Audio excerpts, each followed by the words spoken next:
भाई स्वागत है भाई, स्वागत है। आप सभी लोगों का स्वागत है इस वीडियो में। दिल से आप सभी का स्वागत करता हूं मैं इस वीडियो में। काफ़ी बड़ा अपडेट यहाँ पर। स्टेट बैंक ऑफ इंडिया यानी भारत देश बैंक एसबीआई आप सभी के लिए काफ़ी बड़ी खुशखबरी लेकर आया है। यहाँ पर 9,000 के लगभग वैकेंसी निकालते हुए एसबीआई ने अपनी एंट्री करी है इस बार क्लर्क के लिए।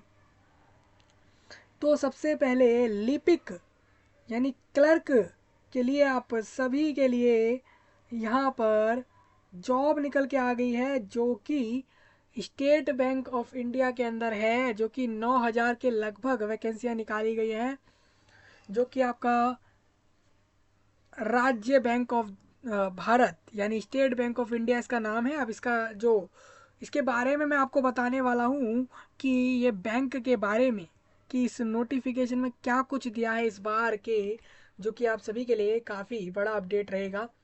सबसे पहले आप समझिए, अगर आप भारत देश में कहीं भी रहते हैं, सपोज आप मानिए दिल्ली में रह रहे हैं, हरियाणा, मेघालय, मणिपुर, केरला, कर्नाटका, असम, वेस्ट बंगाल, तेलंगाना, त्रिपुरा, तमिलनाडु, आंध्र प्रदेश, हिमाचल प्रदेश, उत्तराखंड, या फिर कोई सी भी गली, मोहल्ला, जिला या कोई सी भी जगह पूरे देश भर में, तो आप सभी के लिए काफ़ी बड़ी अपडेट रहेगी। यहाँ पर स्टेट बैंक ऑफ इंडिया आप सभी को जॉब देने जा रहा है क्लर्क के पोस्ट पर। बिल्कुल सही सुन रहे हैं आप, ये क्लर्क के पोस्ट रहेंगे और इसमें आपकी क्वालिफिकेशन और सारा कुछ जानेंगे। ज़्यादा कोई खास क्वालिफिकेशन इतनी तगड़ी नहीं होती है, ग्रेजुएट होती है। उसके आगे भी हम जानेंगे क्या क्या बताया इन्होंने नोटिफिकेशन में। थोड़ा इसमें आपका करेक्शन ये रहेगा। वैकेंसियों का आपको बता देते हैं पहले। हमारे सभी देखने वाले दर्शकों को पता लगना चाहिए वैकेंसियाँ कितनी दी हैं इस बार।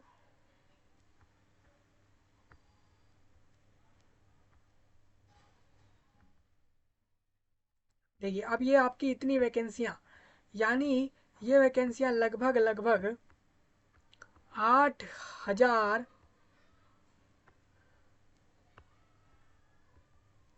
8,773 वैकेंसियाँ टोटल दी हैं। इसमें कुछ वैकेंसियाँ आपके बैकलॉग वाली भी हैं। बैकलॉग मतलब जो पिछले बार रिक्रूटमेंट करा गया था क्लर्क का, लेकिन किसी कारण की वजह से वो वैकेंसियाँ खाली रह गई। सपोज मानिए उस कैटेगरी वाइज लोग उसमें एलिजिबल नहीं रहे, या कुछ लोग जो है एग्ज़ाम देकर भी उस एग्ज़ाम को पास ना कर पाए, या फिर कोई और कारणों से वो वैकेंसियाँ खाली रह गई, जिसको हम बैकलॉग में डाल देते हैं।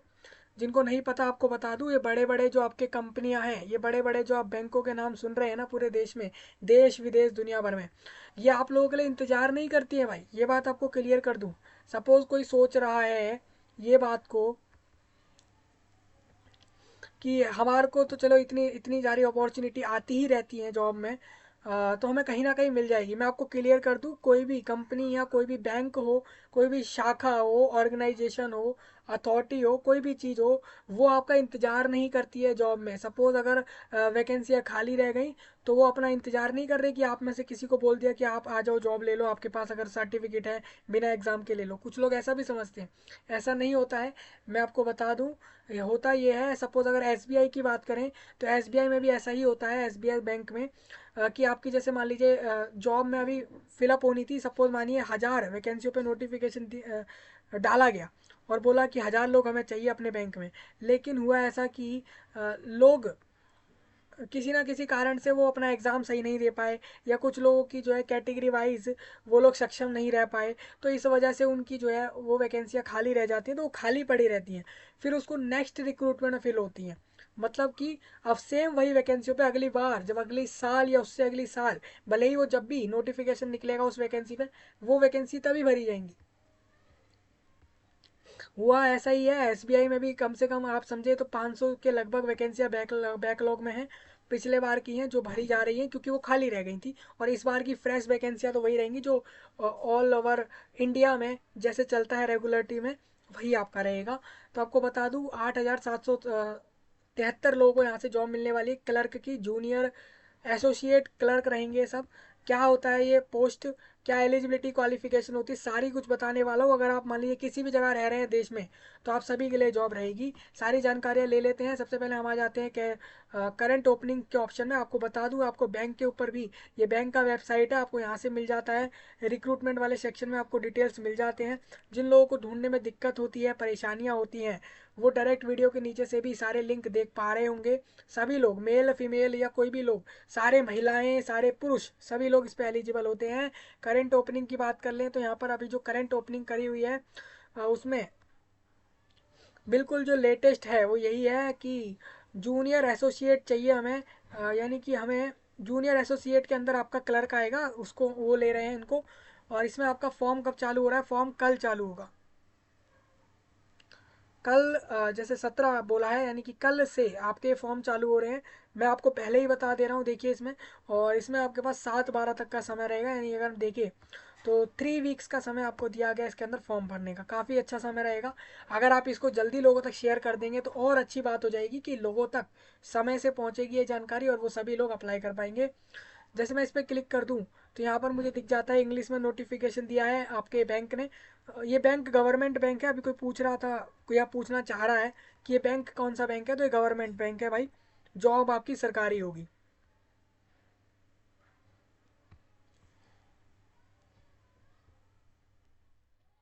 और चलिए सारी जानकारियाँ ले लेते हैं। नोटिफिकेशन आपका ये आपको सामने दिख रहा है।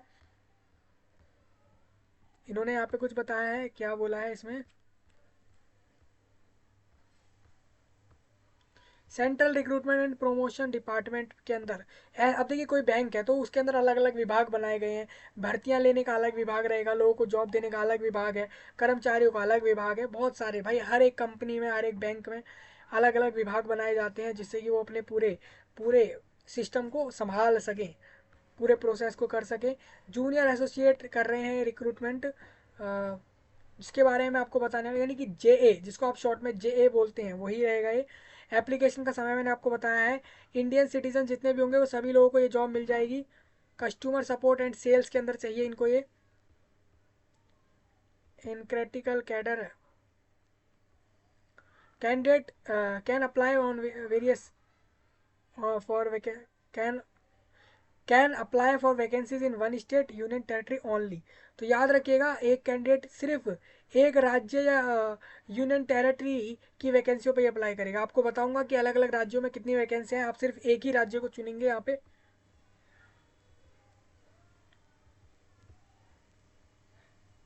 Candidate applying for vacancies of a particular state union territory should be candidate को opted local language of the state और union territory mention in the. ठीक है भाई, ये चीज़, ये पॉइंट बहुत इंपॉर्टेंट होते हैं। कब सपोज मानिए आपको जॉब मिल गई, आप जा रहे हो उस जगह पे, वहाँ की लोकल लैंग्वेज आपको नहीं आती, तो आप कैसे जॉब करेंगे? हो सकता है वहाँ से आपको फिर जॉब भी ना दे। The test for knowledge of specified opted language, local language, qualifying the main examination but before joining the bank. Candidate who fail to qualify this test will not be afford. देखिए मैंने यही point अभी जो बोला वही इन्होंने यहाँ दे दिया। कैंडिडेट हु प्रोड्यूस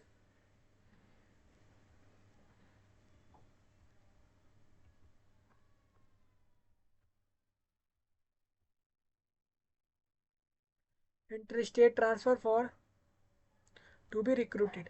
तो देखिए यहाँ पर मैं आपको सिंपल कर दूँ, पूरे देश में ये बोल रहे हैं, आप जिस भी देश पर, आप जिस भी राज्य में या यूनियन टेरिटरी के ऊपर फॉर्म भर रहे हैं, वो याद रखना आपको वहीं के वहीं जॉब लेनी होगी और वहीं की लैंग्वेज, उस एरिया में, उस जगह पर जो भाषा बोली जा रही है वो आपको आती हो। ये इन्होंने यहाँ पर बोला है। और इन्होंने बोला है प्रीलिम्स का एग्ज़ाम लेंगे हम यहाँ पर आपका जनवरी मंथ में लेंगे। उसके बाद हम मेंस का एग्ज़ाम लेंगे, वो आपका फेबररी मंथ में लेंगे।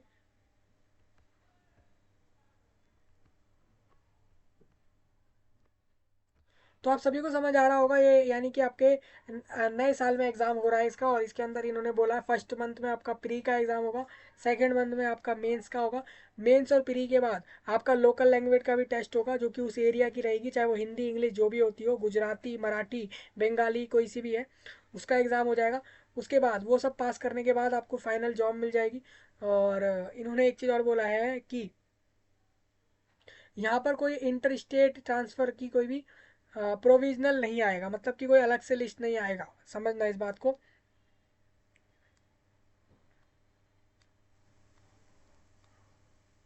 Will not be required to undergo the language test. 10वीं 12वीं के मार्कशीट में अगर आप दिखा रहे हैं कि देखिए यहाँ इस एरिया की लोकल लैंग्वेज ये है और हमने इसको पास करा है, तो वो मत दिखाना, उसकी ज़रूरत नहीं है, इन्होंने साफ क्लियर कहा है ये। और एक बात याद रखना, एक ही राज्य या यूनियन टेरिटरी पे फॉर्म भरना, एक से ज़्यादा में मत भरना, कैंसिल हो जाएगा आप सभी का। रेगुलर वैकेंसी आपको बता देते हैं, उसके बाद बैकलॉग में ही बता देते हैं। बैकलॉग मतलब इन्होंने जो प्रीवियस ईयर में या प्रीवियस रिक्रूटमेंट जब हुआ था इस पोस्ट पे, तो ये खाली रह गए थे इन इन इन कम्युनिटी में, इन समुदाय के अंदर आपकी ये वैकेंसियाँ खाली रह गई थी। अगर आप इन कास्ट में आते हैं तो आपकी ये वैकेंसी खाली रही थी, जिसको ये आप भर रहे हैं। अहमदाबाद में बता दूं, अहमदाबाद के गुजरात में यहाँ पर होगा, मतलब सॉरी, गुजरात के अहमदाबाद सर्कल में, थोड़ा इसमें करेक्शन रहेगा, गुजरात राज्य के अहमदाबाद जगह पर यहाँ पर रिक्रूटमेंट जो हो रही है, 820 लोगों की ज़रूरत है इनको जूनियर एसोसिएट के पोस्ट पर, जिसके अंदर ये कह रहे हैं अगर कैंडिडेट को गुजराती लैंग्वेज आती है तो वो उसके लिए एप्लीकेबल रहेगा। उसको अनुसूचित जाति से होगा तो 57 वैकेंसी उसके लिए रहेंगी, जनजाति से होगा तो अनुसूचित जनजाति से होगा तो 123, 221 से बोल रहे हैं ओबीसी से होगा, ईडब्ल्यूएस से 82 और जनरल से 337 वैकेंसियाँ उसकी रहेंगी। मतलब कि जनरल वालों की वैकेंसी हर बार ज़्यादा ही होती है अगर कंपेयर करें दूसरे कैटेगरियों से। जनरल में क्योंकि वो लोग आ जाते हैं जो किसी भी रिजर्वेशन को ना ले रहे हों। सपोज अगर आप देख रहे हैं तो 820 वैकेंसी आपकी टोटल है गुजरात के अहमदाबाद में, यानी गुजरात के अहमदाबाद जगह पर ये जितनी भी आपकी एसबीआई की ब्रांचें हैं वहाँ पर आपको ये जॉब दी जाएगी। अब वो कहीं भी भेज सकते हैं अहमदाबाद में। दूसरा बोल रहे हैं डिसेबिलिटी वाला कैंडिडेट जो भी रहेगा, तो अगर उसको विजुअली इम्पेयर्ड है, हार्ड ऑफ हियरिंग इम्पेयर्ड है, मतलब कि उसको सुनने में दिक्कत हो रही है, एलडी जैसी डिसेबिलिटी है उसको, तो उसकी वैकेंसी यहाँ पर लिख दी गई है। ईएसएम एक्स सर्विस मैन अगर होगा वो कैंडिडेट तो 82 वैकेंसी उसकी हो जाएंगी।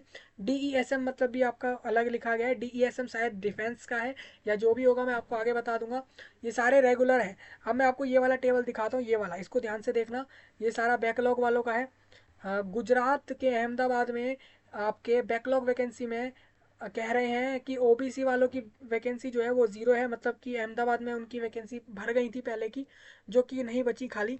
हालांकि अनुसूचित जनजाति के 82 वैकेंसी उनकी खाली रह गई गुजरात के अहमदाबाद के ब्रांच के लिए, जो कि ये भर दे रहे हैं। दूसरा ये कह रहे हैं कि बैकलॉग वैकेंसियों में ही यहाँ पर आपका डिसेबिलिटी में भी 42 वैकेंसियाँ खाली रह गई, और ईएसएम में कह रहे हैं 72 वैकेंसियाँ खाली रह गई हैं, जो कि आपका एक सर्विसमैन हो जाता है, एक्स सर्विसमैन हो जाता है, जो कि नेवी आर्मी या फोर्सेस में कहीं काम कर चुके हैं वो लोग, और वो लोग अब इस जॉब को लेना चाह रहे हो तो वो लोग भी ले सकते हैं। तो बैकलॉग वैकेंसी जो खाली रही वो, रेगुलर वैकेंसी जो अभी फ्रेश नई वैकेंसियाँ हैं वो आपकी ये हो जाएंगी। अब बात करते हैं आंध्र प्रदेश के अंदर। अगर आपको आंध्र प्रदेश राज्य में अगर जॉब चाहिए होगी एसबीआई के ब्रांच में, तो आपको बता दूं आपको अमरावती जगह पर मिलेगी ये जॉब, अमरावती ही जगह है। और इसमें बोल रहे हैं कि तेलुगु या उर्दू लैंग्वेज अगर कैंडिडेट को आती है तो वो उसके लिए अच्छा रहेगा, तभी उसको वो जॉब मिलेगी। 50 वैकेंसी बोल रहे हैं, कैटेगरी वाइज आप यहाँ से समझ सकते हैं। दूसरा इसी में एक और चीज़ कहा जा रहा है कि बेंगलुरु, कर्नाटका के बेंगलुरु में कन्नड़ा लैंग्वेज अगर आपको आती है तो आपको ये जॉब मिलेगी। 450 वैकेंसियाँ हैं। भोपाल मध्य प्रदेश और छत्तीसगढ़ राज्य के भोपाल जगह पर, इन इन राज्यों में भोपाल नाम की जगह है, वहाँ पर आपको जॉब चाहिए। तो आपको अगर हिंदी लैंग्वेज आती है, जो कि एक भारत में कॉमन लैंग्वेज है, मोस्टली हर राज्य के लोगों में आती है ये लैंग्वेज, लोगों को अच्छे से आती है जहाँ तक मैं समझता हूँ। 288 वैकेंसी वहाँ पर बोल रहे हैं मध्य प्रदेश में, और छत्तीसगढ़ में 212 बोल रहे हैं। अब ये वैकेंसियों को आप कैटेगरी वाइज मैं समझता हूँ कि आप सब समझ लेंगे, चाहे वो बैकलॉग की हो या रेगुलर की हो। उड़ीसा राज्य के भुवनेश्वर में जॉब रहेगी, और उड़िया लैंग्वेज लोगों को आनी चाहिए, 72 वैकेंसियाँ बोल रहे हैं। हरियाणा राज्य के चंडीगढ़ और न्यू दिल्ली ये जगहें हैं, और इन जगहों पर आपकी जो एसबीआई का ब्रांच है उसमें 267 वैकेंसियाँ निकाली हैं इन्होंने। और इन्होंने कहा है अगर आपको न्यू दिल्ली में लेनी होगी तो हिंदी लैंग्वेज सही रहेगी, और पंजाबी लैंग्वेज चंडीगढ़ वालों के लिए रहेगी, क्योंकि उस जगह पर वहाँ के लोग ये सब बोलते हैं, इस भाषा में बात करते हैं, इस वजह से। चंडीगढ़ में ये एक और चीज़ अब देख, इसमें उन्होंने एक और चीज़ बोली है, जम्मू कश्मीर यूनियन टेरिटरी और हिमाचल प्रदेश और लद्दाख यूनियन टेरिटरी हैं, इन जगहों पर बोल रहे हैं। हिमाचल प्रदेश तो आपका राज्य है, इनके लिए अलग अलग वैकेंसी इन्होंने दे दी है। अगर कोई कोई कैंडिडेट चाह रहा है तमिलनाडु और पुडुचेरी, यानी कि union territory of Puducherry and Tamil Nadu में अगर कोई जॉब ले रहा है तो उसको चेन्नई में मिलेगी जॉब, उसको तमिल लैंग्वेज आनी चाहिए। वैकेंसी आप यहाँ से समझ लेंगे। तेलंगाना के हैदराबाद, राजस्थान के जयपुर, और वेस्ट बंगाल और अंडमान एंड निकोबार आइसलैंड और सिक्किम राज्य और यूनियन टेरिटरी आपका हो जाता है ये अंडमान एंड निकोबार। और इसमें बोल रहे हैं कि कोलकाता आपका जो जगह रहेगा वेस्ट बंगाल में है ये। तो इन्होंने बता दिया है यहाँ पे, सर्कल बता दिया है इन्होंने, ये मतलब कि ये कोलकाता सर्कल में आ जाएंगी सारी जगहें एसबीआई के। जहाँ पर वेस्ट बंगाल में लेने के लिए नेपाली और बंगाली जैसी लैंग्वेज आपको आनी चाहिए। सिक्किम में तो इंग्लिश में भी मिल जाएगी लैंग्वेज, ज़रूरी नहीं है कि आपको नेपाली आए। तो ये सारी है, नेपाली किसी को आती है तो वो उससे ले लेगा जॉब या ले लेगी, कोई भी मेल फीमेल सभी लोग। लखनऊ, नई दिल्ली यानी उत्तर प्रदेश के लखनऊ में जॉब बता रहे हैं। यानी आप देखिए उत्तर प्रदेश में काफ़ी ब्रांचें हैं इनकी। आप देखिए, मैं एसबीआई वालों की ब्रांचें बता दूं आपको, एसबीआई बैंक वालों की 1781 ब्रांचें हैं, सॉरी 1781 वैकेंसियाँ हैं, ब्रांचें नहीं है इतनी, वैकेंसियाँ हैं आपकी। इतनी वैकेंसी अगर देखें तो उत्तर प्रदेश राज्य भी बड़ा है जगह के हिसाब से, एरिया के हिसाब से। तो वहाँ पर ये लखनऊ के अंदर, लखनऊ जगह पर आपकी ये जॉब रहने वाली है, यानी यूपी राज्य में रहेगी। सपोज अगर आप यहाँ पर महाराष्ट्र में देखेंगे तो महाराष्ट्र में 100 वैकेंसियाँ रहेंगी। आप पूरे देश में सिर्फ एक ही स्टेट या यूनियन टेरिटरी पे अप्लाई कर सकते हैं, ये एक इन्होंने पहले ही क्लियर करा है। दिल्ली वालों की 437 वैकेंसियाँ हैं। तो ये सारी आपकी रहेंगी, हर जगह की वैकेंसियाँ मुझे दिख गई हैं। हो सकता है कुछ जगह इसमें ना इंक्लूड हो, जिनकी नहीं है तो ऐसा नहीं है कि उनको जॉब नहीं मिलेगी, वो अप्लाई कर सकते हैं इसमें, दूसरों में भी।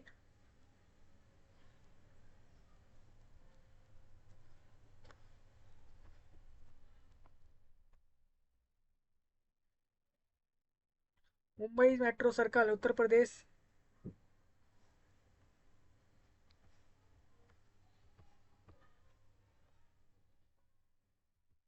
Locator bottom, bottom right drop pin icon.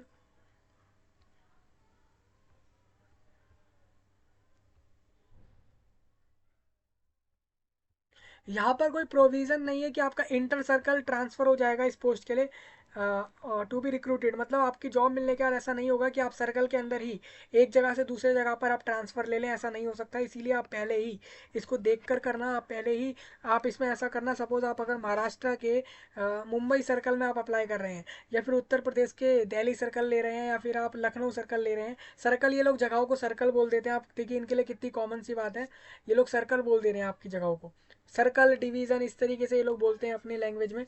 तो कह रहे हैं उत्तर प्रदेश राज्य के दिल्ली सर्कल में यू और लखनऊ जगह के सर्कल में आप अगर फॉर्म भर रहे हैं, किसी, जैसे मैंने आपको बोला ना, एक राज्य चुनेंगे फिर उसका या तो एक ही सर्कल चूज़ करना है आपको, तो आप इनमें से चूज़ करेंगे और वो आपका चेंज नहीं होगा, फॉर्म में ही क्लियर कट आपको बता दिया गया है।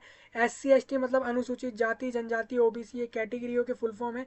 एक्स सर्विसमैन का भी यहाँ पर दिया गया है, ESM। और डिसेबल्ड, अगर आप एक्स सर्विसमैन हैं और साथ में डिसेबल्ड हैं, तो या फिर आप डिपेंडेंट हैं, तो भी आप इसमें ले सकते हैं जॉब।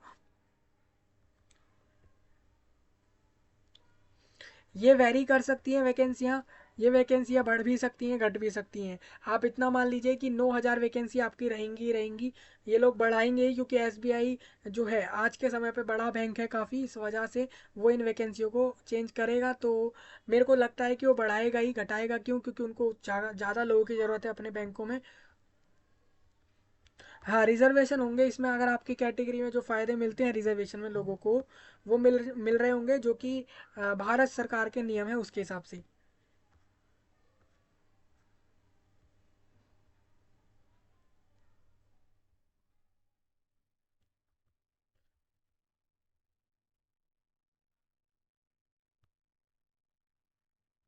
जो बैंक के अंदर ही कहीं ना कहीं काम कर रहे हैं, इसी बैंक में, तो आप फॉर्म मत भरना। आप दूसरे किसी बैंक में अगर काम कर रहे होंगे तो आप एलिजिबल हैं, लेकिन सेम बैंक वाले एम्प्लॉय एलिजिबल नहीं है।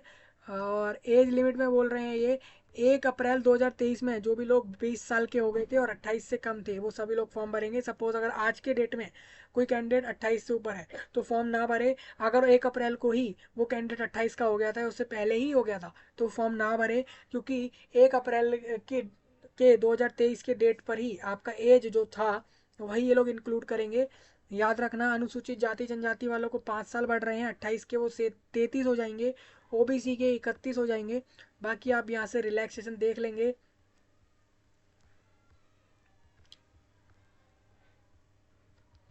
फॉर्म के रजिस्ट्रेशन में एक बार कास्ट, अपनी जो कैटेगरी आप ले रहे हैं, कैटेगरी आप अपना ले रहे हैं, जैसे कि आप जनरल हैं, ईडब्ल्यूएस है, जो भी आपका कैटेगरी में आ रहा है, आप वह एक बार सिलेक्ट करके परमानेंट फाइनल रहेगा।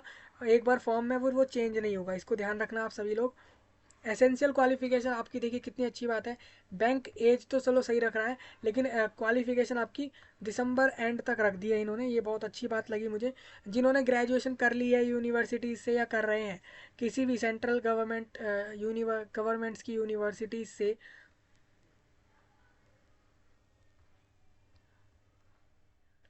या फिर आपने इंटीग्रेटेड कोर्स भी करे हैं, यानी कि मास्टर बैचलर जो कॉम्बाइंड होते हैं, वो भी अगर आपने करे हैं तो भी आप एलिजिबल रहेंगे।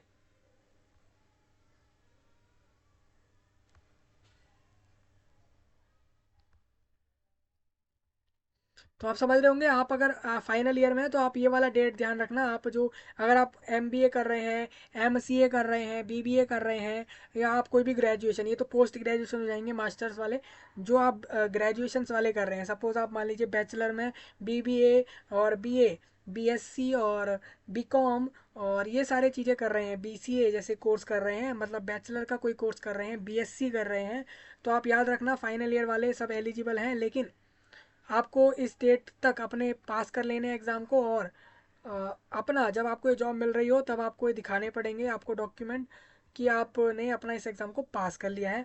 ये आपको ध्यान रखना है। बाकी ये कुछ पॉइंट आपके लिए दिए गए हैं यहाँ पर।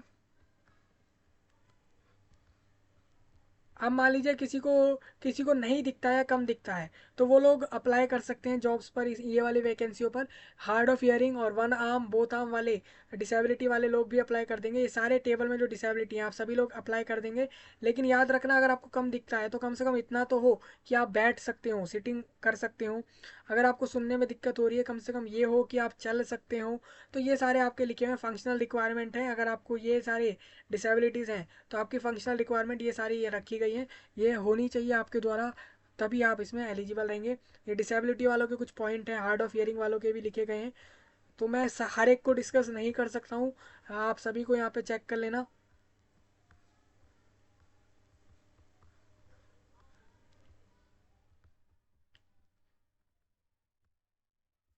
मल्टीपल डिसेबिलिटी वाले ज़रूर चेक करना कि कौन कौन सी डिसेबिलिटी एक्सेप्ट हो रही हैं।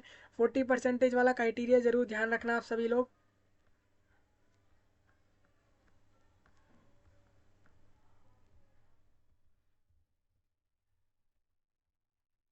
ऑनलाइन में एग्ज़ाम होगा भाई, कंप्यूटर पे एग्ज़ाम लिया जाएगा आपका सारा एग्ज़ाम, तीनों स्टेजों का, प्री मेंस और आपका लोकल लैंग्वेज सभी का। प्री में आपका 100 नंबर का पेपर ले लेंगे ऑनलाइन में, और इसमें आपका 1 घंटे में आपसे 3 सेक्शन करने को कहेंगे। आपको कहेंगे इंग्लिश लैंग्वेज को आप करें 20 मिनट के अंदर कर दें। 30 नंबर, 30 क्वेश्चन 30 नंबर में दे दिए, 35 क्वेश्चन 35 नंबर में दे दिए, 35 क्वेश्चन 35 नंबर में रीजनिंग एबिलिटी में भी दे दिए, और कह दिया आप इन सबको 20-20 मिनट में करिए, इंडिविजुअल करिए, एक साथ में नहीं, अलग अलग से आप करिए। सपोज आप अगर पहले सेक्शन को नहीं करते हैं दिए हुए समय में, तो आपका वो समय तो गया, फिर आप इस वाले को करें, सेकंड वाले को और थर्ड वाले को। बायलैंग्वेज एग्जाम रहेगा, और जो एग्ज़ाम लैंग्वेज स्पेसिफिक है वो लैंग्वेज स्पेसिफिक रहेगा। इंग्लिश का एग्ज़ाम है तो इंग्लिश रहेगा, लैंग्वेज एग्ज़ाम आपके लैंग्वेज में ही होगा। नेगेटिव मार्किंग रखी है इन्होंने, और एमसीक्यू क्वेश्चंस दे रहे हैं आपको, और इसमें हर क्वेश्चन गलत करने पर आपका 1/4 पार्ट काट लेंगे। सपोज अगर आपका क्वेश्चन 1 नंबर का था तो 0.25 मार्क्स राइट में से डिडक्ट कर रहे हैं, काट दे रहे हैं उसको, जो कि आपका परसेंटेज और आपका एक्चुअल जो आपका परफॉर्मेंस रहेगा वो गिर सकता है नेगेटिव मार्किंग में। तो इसीलिए प्रिपरेशन उसी हिसाब से आपकी रहेगी। यहाँ पर ये कह रहे हैं, हम जैसे अभी 9,000 के लगभग, अब अभी आप देख रहे थे 8,773 वैकेंसियाँ हैं, मैं इसको अगर 9,000 भी मान लूँ तो ये 90,000 के लगभग लोगों को सिलेक्ट करके आपके मेंस एग्ज़ाम में भेजेंगे। फिर उसके बाद मेंस में से भी ये लोग कुछ लोगों को हटा देंगे वहाँ से सिलेक्ट करके, और फिर इसके आगे भेजने वाले हैं। मेंस का सिलेबस आप देख सकते हैं, 200 नंबर का पेपर है और 190 क्वेश्चंस दे रहे हैं, और सब में आपको अलग अलग से अलग अलग दिए गए समय में अलग अलग पार्ट को कंप्लीट करना है। 2 घंटे 40 मिनट में एग्ज़ाम कंप्लीट होगा ये। यहाँ भी सेम नेगेटिव मार्किंग स्कीम रहेगा। मिनिमम परसेंटेज आपको लानी होंगी इस एग्ज़ाम में। अभी मिनिमम क्वालिफाइंग मार्क्स इन्होंने डिसाइड नहीं करे, हालांकि इन्होंने प्रीलिम्स में भी यही बोला है शायद। देखिए हम इस तरह हम देख लेते हैं क्या बोल रहे हैं।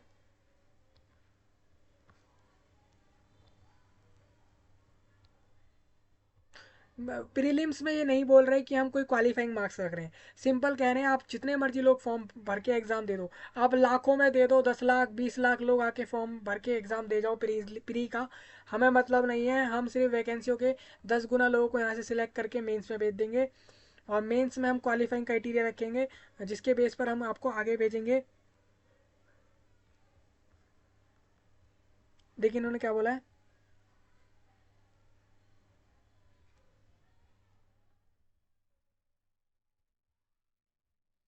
जो भी आपके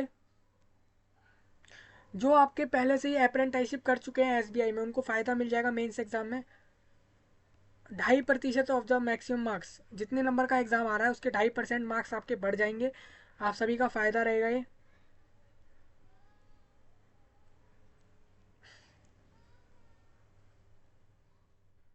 जिन्होंने भी एसबीआई की अप्रेंटिसशिप सक्सेसफुली कंप्लीट करी है, 10 31 31 10 से पहले, यानी कि 31 अक्टूबर से पहले जो लोग कंप्लीट कर चुके हैं, वही लोगों को फ़ायदा मिल जाएगा मेंस के बाद।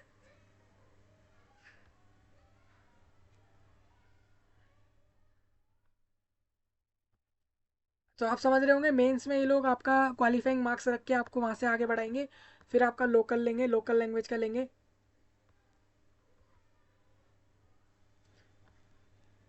हाँ, सेंटर आप सभी लोग चूज़ कर लेना फॉर्म भरते में ही। चलिए सैलरी की बात कर लेते हैं। 17,900 रुपये से सैलरी स्टार्ट हो रही है, 20,000 900 जा रही है, फिर 24,000, फिर आपकी 30,000, 32,000 और 45 और 46 47 हज़ार के लगभग ये जा रही है आपकी, +2 advance increment increments admissible to graduates. देखिए आप समझ रहे होंगे, आपको मिनिमम 19,900 रुपये के साथ आपकी ये तनख्वाह शुरू हो जाएगी, सैलरी शुरू हो जाएगी, और ये 2 इंक्रीमेंट आपकी हो जाएगी अगर आप ग्रेजुएट होंगे। तो जो भी लोग अप्लाई कर रहे हैं आपको बता दूं, आपको यहाँ से 17,900 का इंक्रीमेंट क्या है भाई, इसको देख लें ज़रा। 24,000 के लगभग ये आपका सैलरी रहेगा। इमोल्यूमेंट्स में आपको बता रहे हैं,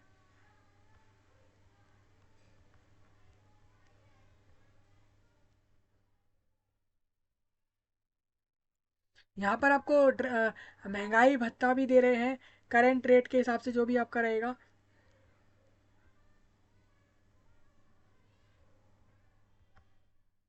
provident fund pension, under pension भी देंगे आपको न्यू पेंशन स्कीम के हिसाब से।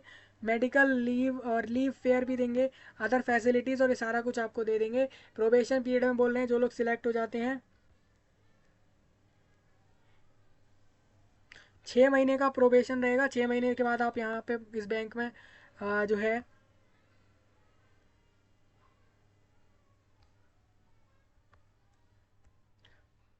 तो आप सभी लोग फिर इसमें जो है परमानेंट एम्प्लॉय हो जाएंगे आपकी प्रोबेशन के बाद। प्री एग्जामिनेशन ट्रेनिंग होगी, प्री एग्ज़ाम से पहले ये आपके कुछ रिजर्वेशन वाले कैंडिडेट से आपकी ट्रेनिंग करा लेते हैं।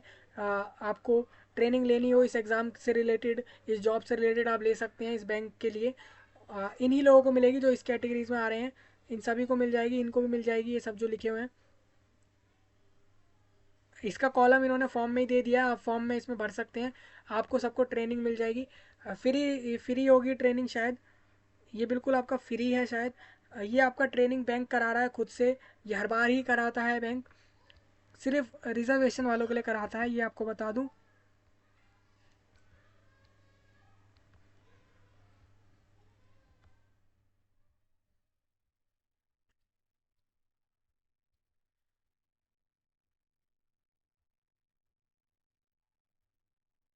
ये सारे डॉक्यूमेंट्स बता रहे हैं आपको कि कौन से फॉर्म में लगाने हैं आपको, जैसे फ़ोटो साइन और अपने मार्कशीट्स को लगा देना फॉर्म में, जो आपके ग्रेजुएशन की डिग्री है वो लगाना आप सभी लोग।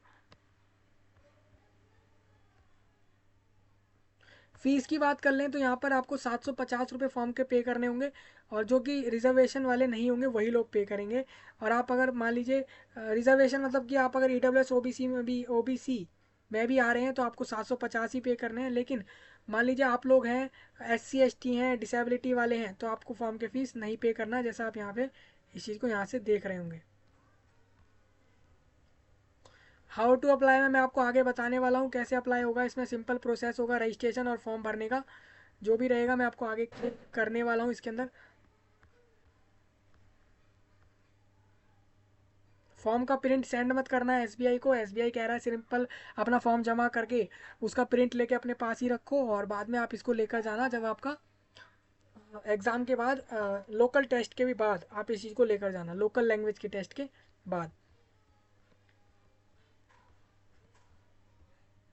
हाँ, ये कुछ पॉइंट इन्होंने दिए हैं, बहुत इंपॉर्टेंट वाले सारे पॉइंट हैं।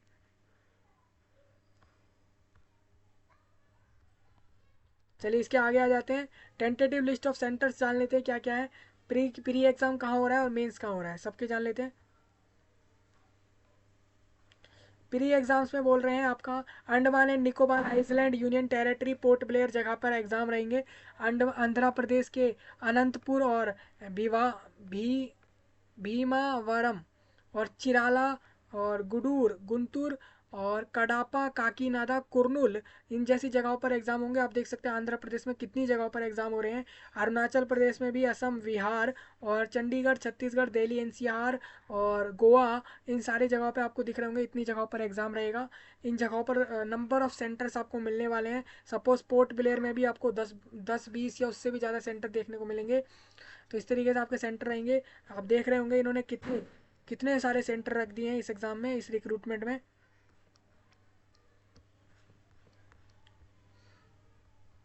ये फॉर्म के कुछ सर्टिफिकेट्स हैं, मैं आपको दिखा देता हूँ ये क्या है। ये आपको बताया है, सिग्नेचर आपको यहाँ पर अपलोड करना है, थंब इम्प्रेशन, ये सारी जानकारी आपको देनी है फॉर्म के अंदर ही।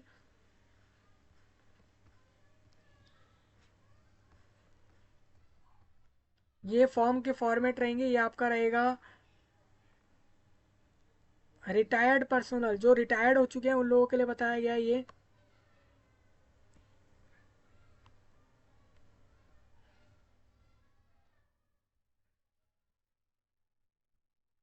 तो ये आपके फॉर्म है। अभी कास्ट वाले फॉर्म का ऐसा है कि कास्ट वाले फॉर्म तो आप ऑनलाइन अगर ब्राउजिंग करते हैं ब्राउज़र पे भी आप इस चीज़ को देख पाएंगे, वहाँ पर भी आपको इसका फॉर्म मिल रहा होगा कास्ट वालों का, जो लोग कास्ट के हिसाब से अपना रिलैक्सेशन ले रहे हैं फॉर्म के अंदर, उनके लिए बता रहा हूँ। तो ये सारा मैंने आपको बता दिया। ये देखिए एंड पेज पे आ गए हैं। दूसरा इसमें दोस्तों एक और चीज़ है, कि इसमें आपका अभी सिलेबस का नहीं दिया है। सिलेबस आपको मिलेगा इसमें जनवरी तक, क्योंकि आपका इस एग्ज़ाम के फॉर्म को 7 दिसंबर तक भरा रहे हैं। इसका मतलब क्या हो जाता है, इसका मतलब ये हो जाता है इसमें आपका जो एग्ज़ाम के लिए जो सिलेबस है, डिटेल्ड सिलेबस जो आपका आएगा वो आपको दिसंबर एंड तक मिलेगा, या फिर आपका हो सकता है 2024 के स्टार्टिंग में आपको दिया जाए। ये इन्होंने कह दिया है क्लियर, आप चेक कर पा रहे होंगे यहाँ से, यही जानकारी इन्होंने दी है। यानी आपका 3 स्टेज के बाद ये रिक्रूटमेंट कंप्लीट और आपके हाथ में जॉब रहेगी। जूनियर एसोसिएट है ये पोस्ट, जिसका काम इन्होंने बोल दिया है कि सेल्स के अंदर आप देखें अगर यहाँ पर, तो कस्टमर सपोर्ट और सेल्स के अंदर का आपका काम रहेगा। आप इसके बारे में थोड़ा और सर्च कर सकते हैं, इसके अंदर कैसे आपको संभालने होंगे काम। हम आगे बढ़ लेते हैं। ये आ जाते हैं फॉर्म की तरफ, क्लिक हियर फॉर रजिस्ट्रेशन पे आ जाते हैं।